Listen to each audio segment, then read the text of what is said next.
All right, I want to go to a moment in the show that you actually write about in this book.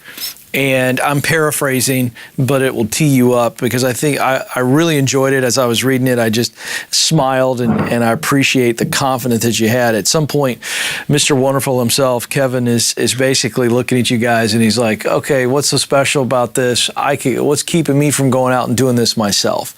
And your response, whether or not it was verbal, certainly was something that you thought and you write about it in the book, was he couldn't actually do it. While he had way more money and way more experience, he didn't have some of the firsthand knowledge and the relationships that you guys had because of the fact that you know lobstermen by name and you know the industry by growing up there.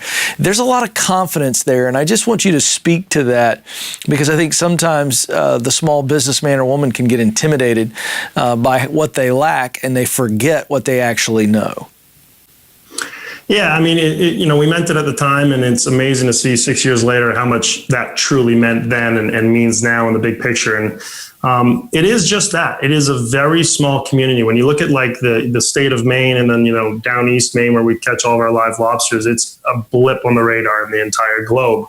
But the Maine lobster industry appears to be relatively big, but it comes from a few hundred boats and privately owned business men and women that are the lobstermen that are looking to support the state of Maine and their families. So it's not just something that you can go throw money at, because a lot of the times what Mr. Wonderful said, that does work. You go and you need to buy 1,000 trinkets or toys versus 10,000 versus 100,000. You're going to get your discounts and he can just go throw money at it.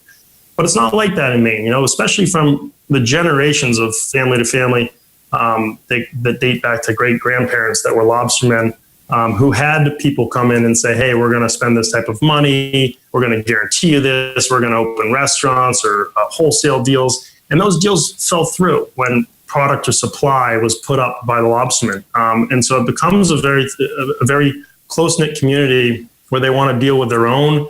They want to deal more on a handshake and people and kids that have grown up there that are known versus people coming in and just throwing money at something where they've been burned in years past. So it's really one of those things that you need to feel comfortable about. They need to know your name. That trust level is huge, the loyalty. And fortunately for us, we were raised in that, which would be no different than, if you were raised in Napa Valley, growing grapes or something, and you kind of work into that, that industry. Great example. Thank you. That stuff it's not just, smoke and mirrors. It's a very real thing. Fortunately, we had it growing up.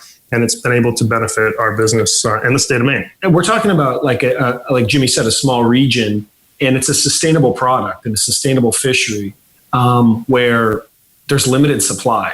So there isn't a mass-produced. It's not like a trinket. It's not a frozen beef patty where you can go in and buy like that. So not a lot of people understand that. So his question, which is a common question that he also asks, but his question doesn't really apply in that instance. Yeah, and I love that. All right, so let's get back into the timeline.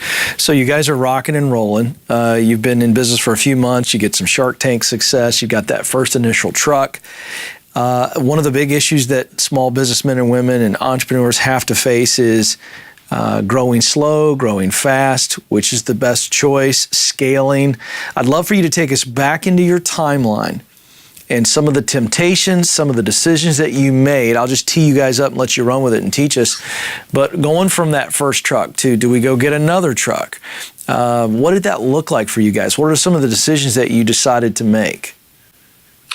Well, I'll give a start. It is crazy to hear you say that and to actually think back and to remember those times, because they were thrilling, tiring, and scary times. Sure. For us, we opened the first truck, and since day one had lines, and it seemed like a massive success. 2 months later, you're partners with Barbara Corcoran, and the lines are obviously longer than ever. The first decision was, how much longer are we going to keep our day jobs, which lasted about 6 months. We kept our day jobs for about 6 months. And then my bosses, who I worked with in real estate, were very, very pushy in encouraging me to quit my job, get out of there, and to open a second truck already. These guys are young entrepreneurs, very good friends of mine, and they were saying, you need to open another one. You need to open another one. And Jim and I remember, we're thinking these guys were crazy. Like, this is insane. We're not going to open another. We barely even figured out how to do this. Right. This is scary. This is, what if this is just a phenomenon? What if the food trucks don't last? What if people stop liking lobster in Los Angeles? What if Shark Tank goes out? All of the what ifs. And again, it comes back to fear, which is the common theme. Is we were kind of scared that this was just a blip or a fad, something quick, a flash in the pan. And that's something we really didn't want to be. So we really wanted to dive into our business, dig in.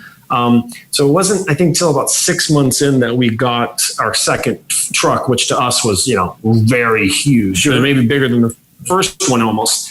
And we essentially doubled our business, which was the big scare. Yeah. I think the other decisions for that, for like growth and how it happened, is that you can be scared, you can be fearful, you could see opportunity.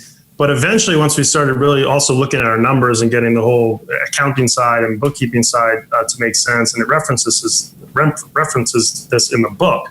My father, Steve, who's generally a conservative guy, but he was looking at numbers and saying, well, if you're doing this with one truck, why the hell wouldn't you have a second truck? And if you're doing this with two trucks, even if sometimes you're reinvesting and the bottom line is not what you want, if you can go triple sales, why wouldn't you do three trucks? And that's where it says that in the book, where we do three trucks. And that was our own, looking back on it, our own internal corporate franchising. It was growing from one truck to two to three, meeting demand, getting it spread, increasing our bottom line.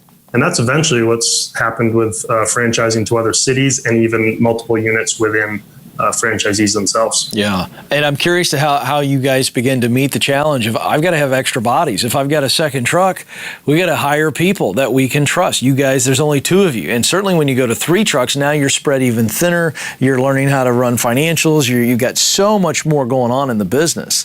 What were some of the unique challenges for you all as you begin to, and I'm talking about you two individually, begin to realize, you know what, Jim, I'm best at this. Sabin, I'm best at this. And we're going to play those roles, because now things are beginning to explode. Yeah, it's a great question. Sabe's not good at much. Well, that's true. Well, that made it easy, I guess. I think it's probably pretty common for most people to want to do everything.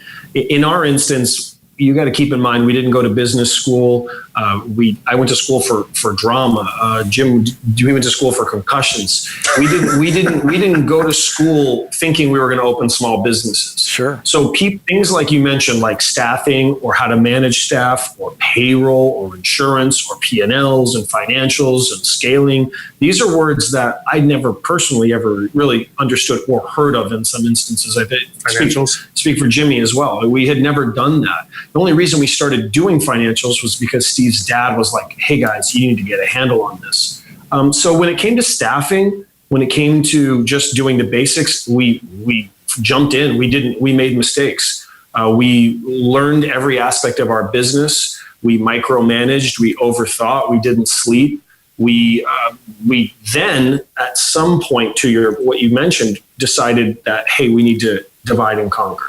Because what we were doing wasn't effective use of our time. We were both doing everything, which wasn't a good use of our time. But for a while, you don't know anything, so you have to be the expert of your own business, and that required us to not sleep and learn every aspect. Yeah, I think I'm reminded specifically of I was out here for the grand opening, still living in Boston and working my job, and this always resonates in my mind. Is that Sabin and I are the type of guys, we're friendly, we're sociable, we're outgoing.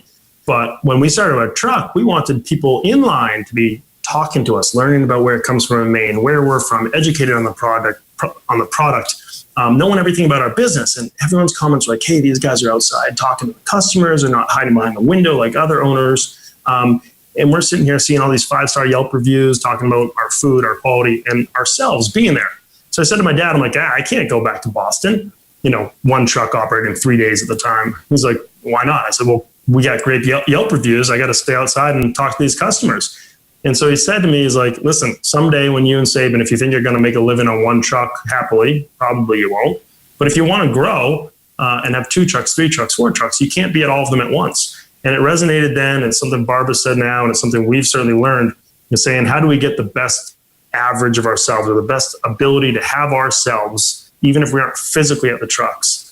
to be there, from marketing, from branding to the experience, product education, service. And that's, to me, something that was the big thing in our growth as we went from 1 to 2. You can't be there. So that means you've got to learn processes and rules and systems and implement those to your staff, your truck, your marketing material, and everything.